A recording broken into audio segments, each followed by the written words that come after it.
मैं अविनाश पाठक और आज हम आ गए हैं पर्यावरण का अगला वीडियो लेके। तो इसमें आज हम बात करेंगे पर्यावरण संरक्षण के बारे में। तो चलिए आइए शुरू करते हैं। मानव की उत्पत्ति से वर्तमान वैज्ञानिक युग तक के इतिहास पर नज़र डालने से स्पष्ट होता है कि मानव और पर्यावरण के संबंधों में निरंतर परिवर्तन होता रहा है। वर्तमान में विश्व की जनसंख्या 6.89 मतलब 6.89 अरब से अधिक हो गई है। जनसंख्या में तीव्र वृद्धि के कारण पृथ्वी का पर्यावरण संकटग्रस्त हो गया। मतलब पर्यावरण के लिए जनसंख्या वृद्धि जो है, जिसे जनसंख्या विस्फोट के नाम से जाना जाता है, जो कि काफ़ी हद तक भी जिम्मेदार है। काफ़ी हद तक सबसे ज़्यादा यही जिम्मेदार है, क्योंकि जितनी ही जनसंख्या होगी उतना ही पर्यावरण का दोहन होगा। ठीक है। पर्यावरण अवक्रमण का अभिप्राय पर्यावरण असंतुलन है। पर्यावरण में जब भौतिक, रासायनिक और जैविक परिवर्तनों के द्वारा वायु, जल, मृदा अपनी नैसर्गिक गुणवत्ता खो देते हैं तो वे जीवधारियों के लिए हानिकारक हो जाते हैं। इसे पर्यावरण प्रदूषण कहते हैं। मतलब जब पर्यावरण में वायु, जल, मृदा ये सब क्या होता है, इनकी गुणवत्ता में कोई खोट आ जाए, कोई कमी आ जाए, तो ये पर्यावरण को प्रदूषण कहते हैं। इस बात को प्रदूषण कई प्रकार का होता है, जैसे वायु प्रदूषण, जल प्रदूषण, मृदा प्रदूषण, भूमि प्रदूषण, ध्वनि प्रदूषण आदि, ये सब ना तो प्रदूषण होते हैं। विषैली गैसें जैसे कार्बन डाइऑक्साइड, सल्फर, सीसा, कार्बन मोनोऑक्साइड, नाइट्रोजन ऑक्साइड आदि से वायु प्रदूषित हो जाती है। इसे वायु प्रदूषण कहते हैं। प्रदूषित वायु श्वसन से मानव शरीर में प्रवेश कर अनेक स्वास्थ्य रोगों की उत्पत्ति करती है। वायु प्रदूषण कारखानों से निकले धुआं, धूल, कार्बन, सीसा के बारीक कणों, मोटर वाहनों से निकले धुएं में सीसा मोनोऑक्साइड, सल्फर ऑक्साइड, सल्फ्यूरिक अम्ल प्रमुख हैं। कारखानों के अपशिष्ट पदार्थ, कूड़ा कचरा, मलमूत्र आदि जब जल में मिल जाते हैं तो जल प्रदूषित हो जाता है। यही जल प्रदूषण कहलाता है। मिट्टी की उर्वरा शक्ति के ह्रास तथा मृदा अपरदन के फलस्वरूप भूमि या मृदा प्रदूषण होता है। वायु, जल या भूमि के भौतिक, रासायनिक या जैविक गुणों में होने वाले ऐसे अनचाहे परिवर्तन जो मनुष्य एवं अन्य जीवधारियों, उनकी जीवन परिस्थितियों, औद्योगिक प्रक्रियाओं एवं सांस्कृतिक उपलब्धियों के लिए हानिकारक हो प्रदूषण कहलाते हैं। प्रदूषण मुख्यतया निम्नलिखित प्रकार के होते हैं: वायु प्रदूषण, जल प्रदूषण, मृदा प्रदूषण, ध्वनि प्रदूषण, नाभिकीय प्रदूषण। ये हो गए प्रदूषण के प्रकार। जब प्रदूषण वायुमंडल में उपस्थित होते हैं और वायुमंडल के अवयवों की अनुकूलतम मात्रा में परिवर्तन आ जाता है तब इसे वायु प्रदूषण कहते हैं। मतलब वायु प्रदूषण, जल प्रदूषण, ध्वनि प्रदूषण, ये सब आप जानते हैं, इसलिए मैं थोड़ा पढ़ते हुए आगे निकल लेता हूँ। वायु प्रदूषण के स्रोत, इसके 3 स्रोत होते हैं: अचल दहन स्रोत, चलायमान दहन स्रोत और औद्योगिक स्रोत। ठीक है, इसके 3 होते हैं। ऑक्साइड, एक मिनट साथियों, थोड़ा सा, ठीक है ठीक है, इसको यहाँ से ले लें थोड़ा। हाँ, अचल दहन स्रोत से हम ले लेते हैं। अचल दहन स्रोत क्या होता है ये जान लेते हैं हम लोग। यदि ईंधन को किसी विशेष स्थान पर जलाया जाए तो उसे अचल दहन कहते हैं। जीवाश्मी ईंधन मुख्यतया कोयला तथा पेट्रोलियम है। कोयला कार्बन का यौगिक है तथा इसमें अदहनीकरण खनिज, गंधक तथा नाइट्रोजन भी होते हैं। पेट्रोलियम हाइड्रोकार्बन गंधक तथा नाइट्रोजन से बनता है। जीवाश्मी ईंधन के दहन से ऑक्साइड जैसे sulphur dioxide, sulphur trioxide, nitrogen oxide, nitrogen dioxide, carbon monoxide आदि बनते हैं। इनमें से SO2, SO3, NO वातावरणीय जल के साथ क्रिया करके गंधक का तेजाब या सल्फ्यूरिक अम्ल तथा नाइट्रिक अम्ल का निर्माण करते हैं। वर्षा जल के साथ ये अम्ल भी पृथ्वी पर आ जाते हैं, इसलिए इसे अम्ल वर्षा कहते हैं। मतलब अम्ल वर्षा जो होता है, यही सारे जो प्रदूषण होते हैं जब ये वर्षा करते हैं, मतलब अम्ल वर्षा इसी को कहते हैं। जिससे क्या, जैसे आपका ताजमहल है, ये अम्ल वर्षा के कारण पीला पड़ता हुआ जा रहा है। ठीक है, पूछा जाता है कि किसकी वजह से ताजमहल पीला होता है, सल्फ्यूरिक अम्ल होता है उसकी वजह से। ठीक है, तो चलिए आइए आगे देखते हैं। चलायमान दहन स्रोत के बारे में जानते हैं। दहन स्रोत चलायमान या गतिशील होता है, जैसे कार, मोटर, स्कूटर, मोटरसाइकिल, बस, हवाई जहाज आदि।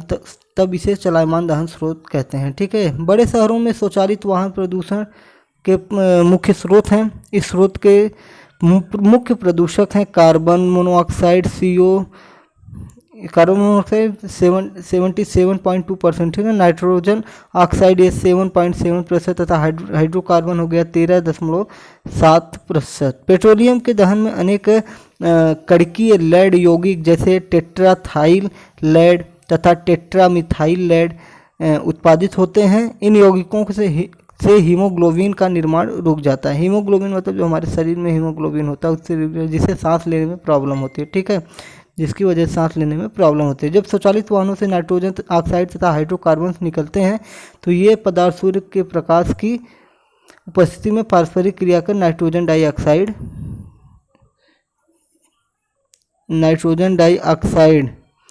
ओजोन, ये देखें यहाँ से है, ठीक, ओजोन O3 होता है, ठीक है, O2 ऑक्सीजन होता है, O3 ओजोन होता है, इसको आप क्लियर कर लीजिएगा। और एक यौगिक पैराक्सिल एसिटाइल नाइट्रेट, ठीक है, जिसको पैन कहते हैं।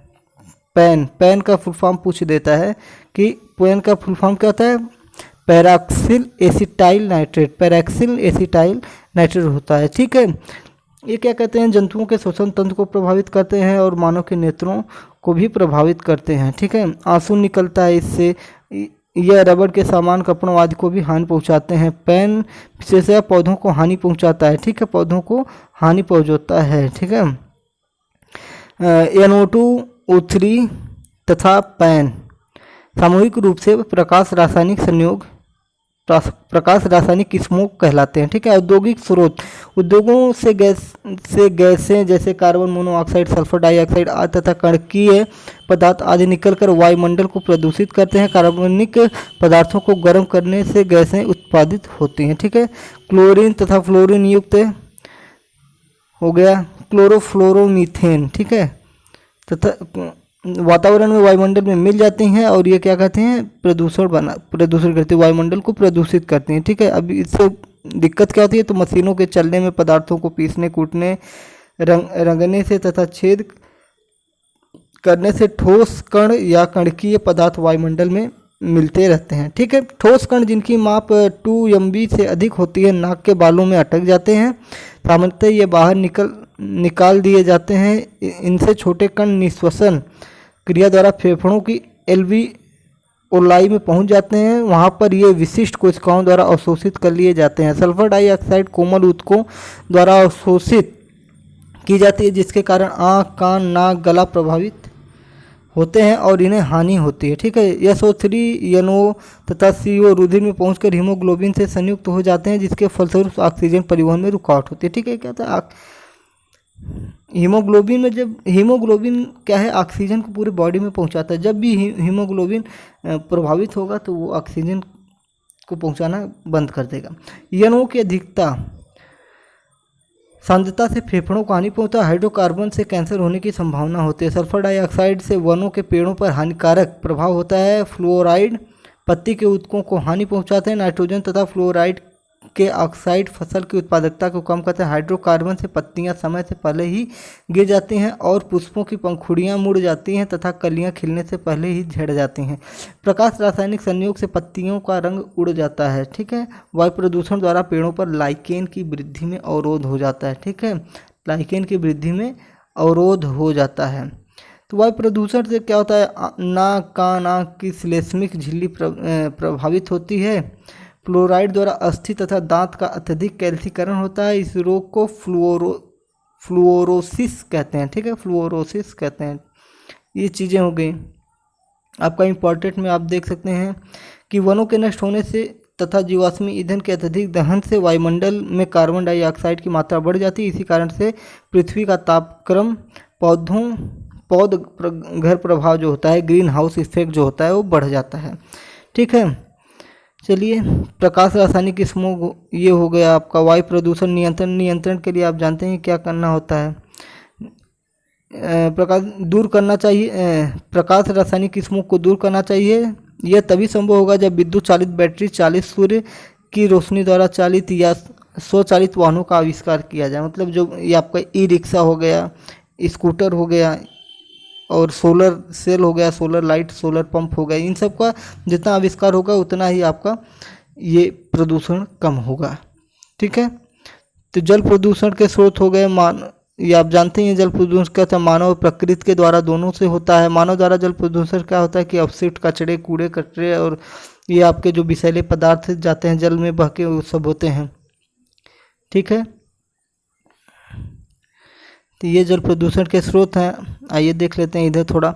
सामुदायिक अपशिष्ट, कूड़ा कचरा हो गया, ये आप देख लीजिए, ठीक है। अब इसको सही करने के लिए इसको शुद्धिकरण करना चाहिए। जैसे आप इलाहाबाद में अगर देखेंगे तो वहाँ पे सभी नालों में अब जालियाँ लग गई हैं, जो कूड़ों को एक साथ है अपने पास कर लेता है और उसे निकाल लिया जाता है बाद में, ठीक है। तो ये आपके औद्योगिक कचरे जो हुए उनको भी हटाया जा सकता है, ठीक है।